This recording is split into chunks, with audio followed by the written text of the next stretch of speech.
Hello everybody and welcome to a brand new Elder Scrolls Online build video with me, Sherman. Today guys, we are taking a look at the classic Northernwind, and it has been redone, adjusted for the latest DLC, which is Harrowstone, and I just wanted to kind of bring it to you guys with an updated version because of the changes to Iceheart. It still uses Iceheart though.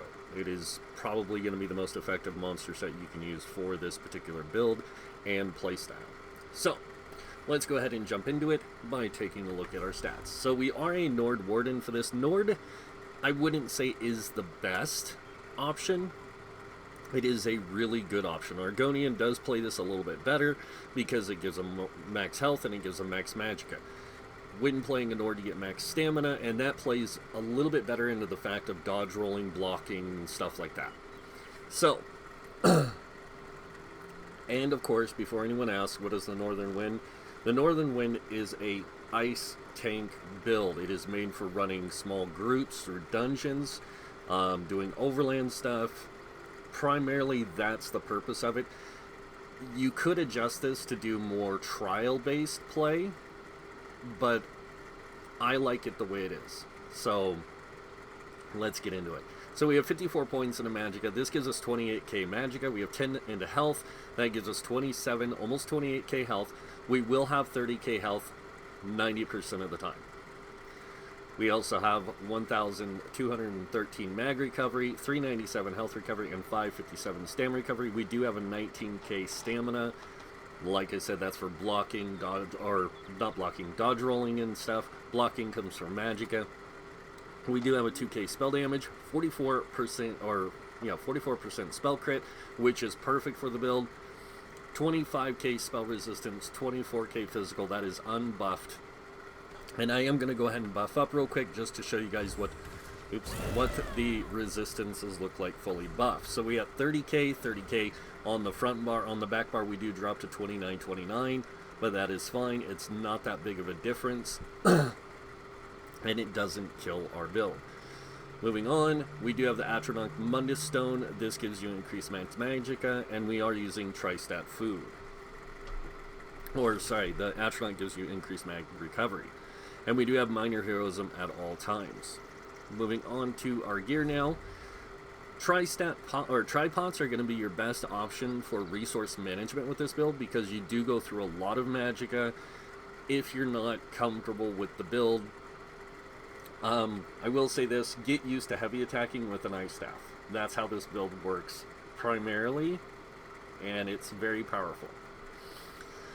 Next, Tristat food is going to be your best food for this, because it gives you max health, magic, and stamina.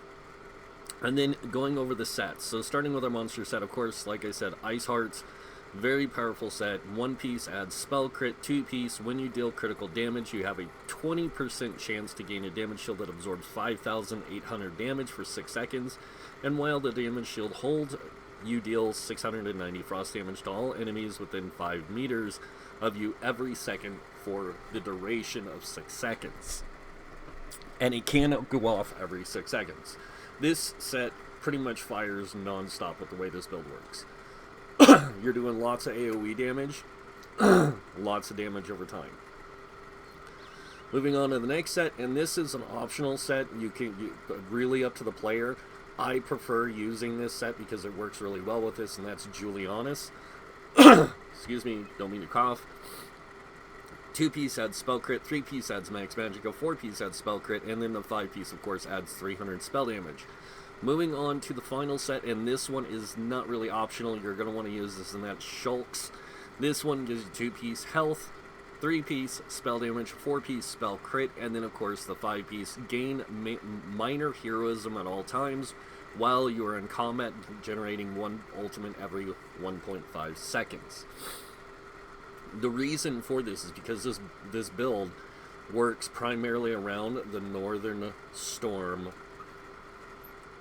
ice ability, and you really want that minor heroism giving you that, or giving you the ultimate every 1.5 seconds, so you can fire off your ultimate more effectively. Alright, going over traits and enchants, starting with the monster set.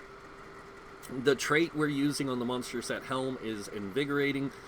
Really optional here. Again, you can go Sturdy, you can go Infused, whatever fits your playstyle. I like using Invigorating because I like getting the extra recovery. And on top of that, I do use a tri-stat enchant in my Helm, chest, and legs. Invigorating in the legs, Invigorating Helm, and then Reinforced in the chest. This just gives us the maximum amount of resistance in the heavy armor on the chest. The helm is light, and the belt the helm is medium, and the belt is light, and the rest is heavy. So you're going to want to focus that. The reason for that is it gives you the most amount of resistances in this setup. Okay, going over the shoulders, gloves, belt, and boots. We are running Sturdy with max health enchants. This is going to maximize our health pool, but on top of that, it's also going to give us reduced block cost, and it's going to save us some resources. Moving on to jewelry. Jewelry, optional on most of this setup. So I like the tri-rune on this, on the two rings with 2 spell damage. The reason for the spell damage is a lot of your abilities are affected by max health and spell damage. So getting that higher spell damage really helps. Having that higher max health really helps. On the third piece of jewelry, we do have Infused Mag Recovery. This gives us that 1213 mag recovery. It really helps us in sustaining and keeping our resources coming in, even if we're blocking. If you're blocking, you still have another ability that will give you resources. Next thing, our weapons. We have 2 ice staves. Front bar, we have an Infused Ice Staff with a Hardening Enchant. This is how we compensate for the loss of Ice Heart's shield. This will give you a shield. On top of that, your heavy attack from Ice Staff also gives you a shield. So you will have 3 shields that you will be stacking at different times. The next one on is our Infused Crusher Enchant on the back bar, and this is going to be up pretty much all the time, your Crusher Enchant, because of the way this build works. You have an incredible amount of ease getting that applied. Alright, now moving on to our skills. Now, like I said about the Ice Staff, there's a few things you need to know about it. When you're using an Ice Staff, you do want to have Tri-Rune Focus. This will make your heavy attacks taunt the enemy for 15 seconds and adds a damage shield that absorbs 2,595 damage. And then on top of that, whenever you block, it uses Magicka instead of Stamina with the Ice Staff. And then, of course, you get the Ancient Knowledge passive.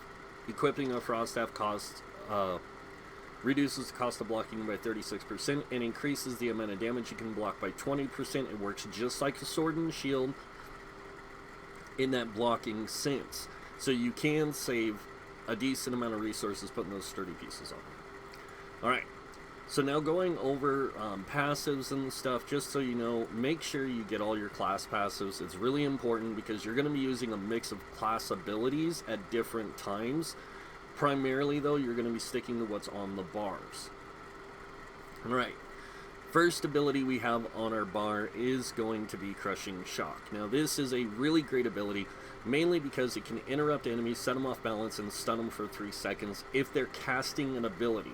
That's the only time you really want to use this, is if you're fighting a spellcaster and you want to get them stunned, knocked off balance, all that kind of stuff. You can use this. Next up, you have Inner Range. This is going to be your primary taunt. Now, it does have a ranged, it is your ranged taunt, along with your heavy attack, which is a ranged taunt. But this one you're going to be using more often. It does do magic damage, and it taunts enemy for 15 seconds, and it has a chance of proccing the Radiate Synergy. Next ability we have is Crystallized Slab. A lot of people are going to say, why aren't you using the other one? The one that gives you ultimate. Well, the reason I like Crystallized Slab on this particular build, because this build is not just a tank, it's also an ice damage dealer. So having an ice shield that absorbs projectiles, and then each time you absorb a projectile, you restore so much magicka, and then you shoot a bolt of ice back at the enemy that deals 5,627 damage. and this effect can occur every half second. So you can send 3 projectiles back at the enemy, dealing frost damage and gaining magicka back. So it's a really good shield for that purpose. Next ability we have is a fantastic and wonderful Arctic Blast is back, guys. 1, it heals you for X amount of health and an additional amount of health every second for 5 seconds. And then on top of that, while it persists, it pulses, dealing frost damage every second to nearby enemies. Enemies hit by this effect 3 times are stunned for 4 seconds. This is a fantastic skill to have, especially when doing dungeon play and fighting trash. You're going to want to keep this up as much as you can. It's also going to increase your max health by 30% or 10% because of the green balance maturation. When you activate a heal on yourself or an ally, you grant the target minor toughness, increasing max health by 10% for 20 seconds. This is a great ability. You can also swap out some of these abilities with the heals in here, which does apply to your group, and it works out really well. You can even swap out for Lotus Blossom, which is a great heal, and it gives you Major Prophecy. The only problem is that you will lose the Inner Light's benefit of the 5% or 7% max magicka because of the passive in the Mage's Guild. So, yeah. But Arctic Blast, great ability. We have Inner Light, though. This gives you Major Prophecy. This increases your crit chance. You want that higher crit chance to make Ice Heart proc its shield and its damage. And then on top of that, you get the extra max magicka, which is great. Then the main ability that you're going to be using a lot, and this is a lifesaver, not just for you, but your allies as well, and that is Northern Storm. It is what this build is built around. So, twist a violent storm around you, dealing X amount of frost damage every second for 8 seconds to enemies around you, and reduce their movement speed by 40%, and increasing your max magicka by 15% for 30 seconds. You and nearby allies gain major protection, reducing your damage taken by 30%, and that does last for the duration of 8 seconds. So you get 8 seconds of major protection, and then you get 30 seconds of 15% increased max magicka. Moving on to the back bar, we have our Blockade of Frost. This does frost damage to each enemy that's hit. It can chill enemies and immobilize them for X amount of seconds. And remember, also being a Warden, which is great, you also get Glacial Presence, increases your chance of applying chill to enemies with Winter's Embrace abilities by 200%, and enemies and allies who have recently been chilled take 10% more critical damage and healing from you. So your enemies take more damage, and your allies get more healing. So this is excellent. Ice, along with your healing and all that other stuff, it works out really well. But it works even better when you have this going, and then your next ability is going to be Gripping Shards. This is a great CC ability. It will immobilize enemies for 3 seconds, dealing frost damage for 12 seconds to them. It's got a 6-meter radius, and enemies hit are overcome with Bitter Cold, reducing their movement speed by 30% for 3 seconds. Damage done from this ability is based off your max health, but and that's it. Not just max health and spell damage, it is just your max health. That's why it does so much, is because we have pretty decent max health. The higher max health, the more damage. Next ability we have is Blue Betty. Now this is a great ability. It gives you magicka back over 25 seconds. It also grants you Major Brutality and Major Sorcery. And then every 5 seconds, the net removes 1 negative effect from you. Next ability we have is our Ice Fortress, and this applies to you and your allies within 8 meters of you. It gives Major Resolve, increasing physical and spell resist by 5,280 for 24 seconds, and you also gain Minor Protection, reducing your damage taken by 8% for 24 seconds. Now, here's the thing you have to understand. Minor Protection applies to any damage reduction you have. So any minor protection and major protection, which you will have both, will reduce your incoming damage by 38% on top of the other things that you have that are going to mitigate damage as well. So you don't take a lot of damage. That's why you don't need as much health with this build, is it doesn't take a lot of damage. You mitigate so much damage with shields and protections that you just don't take enough. And then you got some really insane healing. Next up, you have Enter Light again. This is for the Major Prophecy, of course, Max Magicka. You want it on both bars, so you get that higher Max Magicka, and you want that Prophecy on both bars. Next ability we have, and this is a floater. You can change this out for other abilities, is Ice Comet. This is a really good CC. Really good damage over time. Does cost a little bit of ultimate. I still prefer this over that. So you can have Northern Wind or Northern Storm on both bars if you want, or you can even have Warhorn. Your choice. So that's it for the skills, guys. Now we're going to jump in and look at our champion points, starting with the Red Tree. Red Tree has some minor alterations to it compared to some of the other builds that I do, and that's because of the way that I have this build set up and the fact that we're a Warden. So we have 56 in Ironclad. This reduces damage taken for direct damage attacks by 20%. Remember that 8%? It does apply to this as well. Then you have 19 into Spell Shield, increasing your spell resistance by 18-15. Moving on over here, we have 31 into Thick Skin, reducing your direct damage, or your damage over time effects that you take by 13%. Remember that 8% applies to this again as well. And then we have Hardy and Elemental Defender. And both of these reduce incoming damage from physical poison and disease, and Flame, Frost, Shock, and magic damage by 10% with 43 points into them. And this is where that 8% really applies the most, is this. So you get that 8% reduced physical damage, which would be bleeding, and that's damage over time. So you get, not only do you get the 10%, you get another 8% on top of it, then you get the 31 or 13 on top of that. It's 18 total. So you get a really good amount of mitigation. Moving on, we have 40 into Bastion. This increases the effectiveness of your damage shields by 16%. 19 into Quick Recovery, increasing healing received by 5%. And then we have 19 into Heavy Armor Focus. This increases your physical resistance by 18-15 while wearing 5 pieces of heavy armor, which we are. Moving on to the Green Tree, 40 into Warlord, reduces your break free cost by 16%. We have 16 into Sprinter, reducing sprint cost by 10%. 16 into Bashing Focus, reducing our bash cost by 10%. Moving on again, 43 into Arcanus. This increases mag recovery by 10%. And then we have 75 into Tenacity. This increases the return of your Magicka and Stamina from your fully charged heavy attacks by 14%.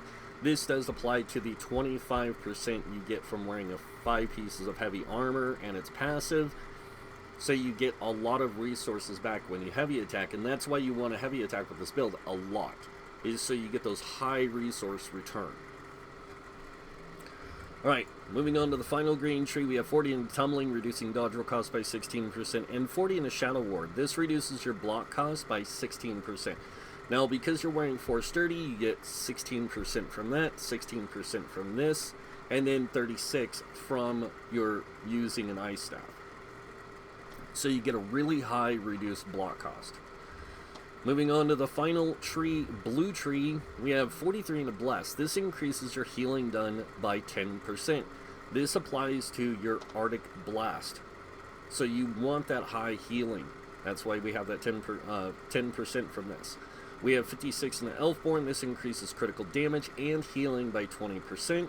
We have 56 in the Elemental Expert. This increases Flame, Frost, Shock, and magic damage by 10%. Remember, we get 10% more frost damage and magic damage. So anytime we deal magic damage or frost damage, we're actually getting 22%. Moving on, we have 35 in the Staff Expert. This increases light and heavy attack damage by 20%. We have 40 in the Mastered Arms, increasing our our direct damage by 16%. Ice Staves deal frost damage directly, or direct damage primarily with your light and heavy attacks. So this is going to help improve your damage with that, and it's going to help you keep those resources coming in with high damage output.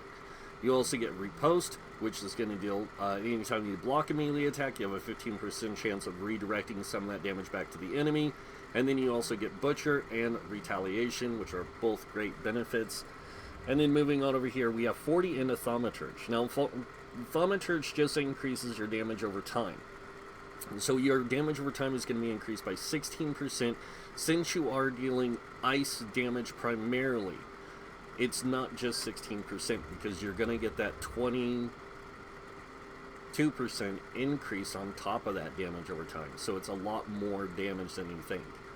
So that's why we want to spread the points out like we have them.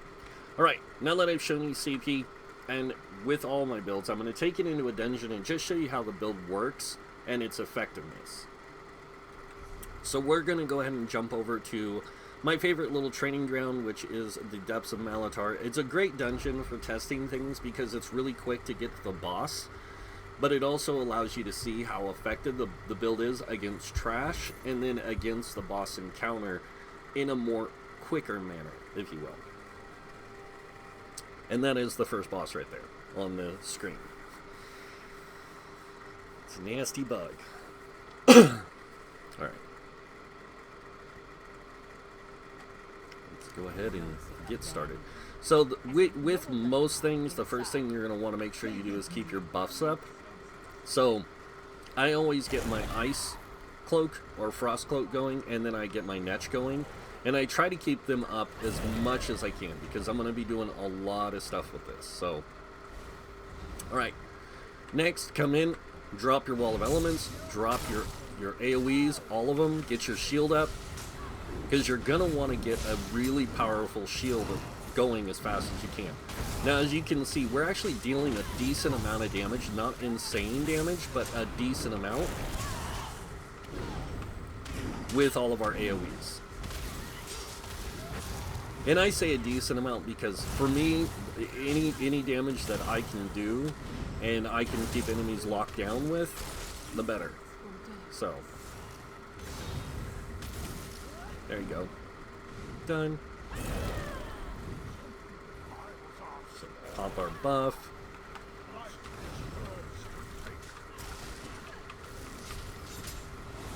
And have you noticed I haven't even been using Crushing Shock? And the reason for that is I don't need to. I don't have to fire Crushing Shock that often. It's mainly when you're in a fight like this and you see this person over there at ranged, getting, you know, if they go to do something that's going to cause some problems,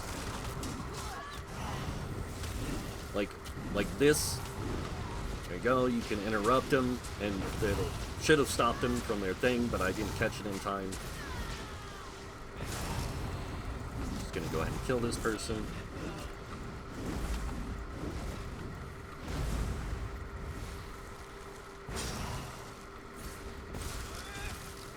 There we go. Alright, now we're gonna go in and we're gonna face taint this boss. Because this will be fun. Come here, Mr. Bug man. Oh no. Back out a little bit.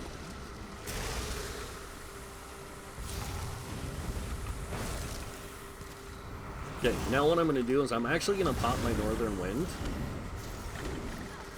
Because you can see now that I'm taking very little damage. And with my shield, with just my heavy attack shield, I'm actually taking less damage because I can keep such really high mitigation going on. So I can block attacks, like I said, it doesn't cost a super ton of... I haven't even used a potion yet.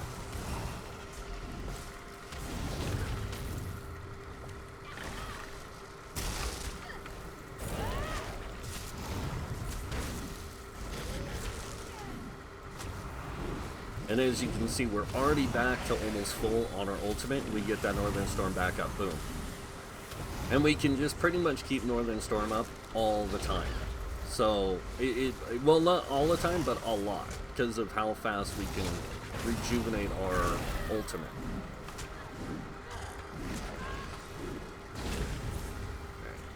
Now I'm going to go ahead and let him kill me.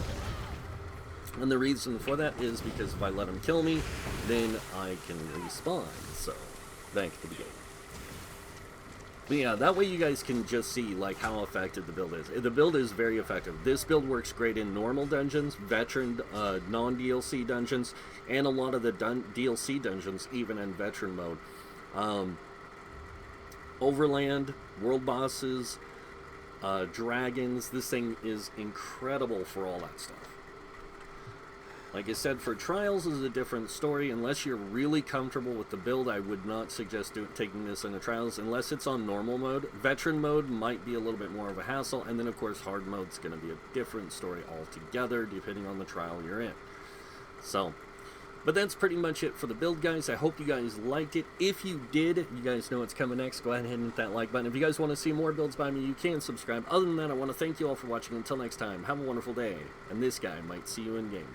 Bye.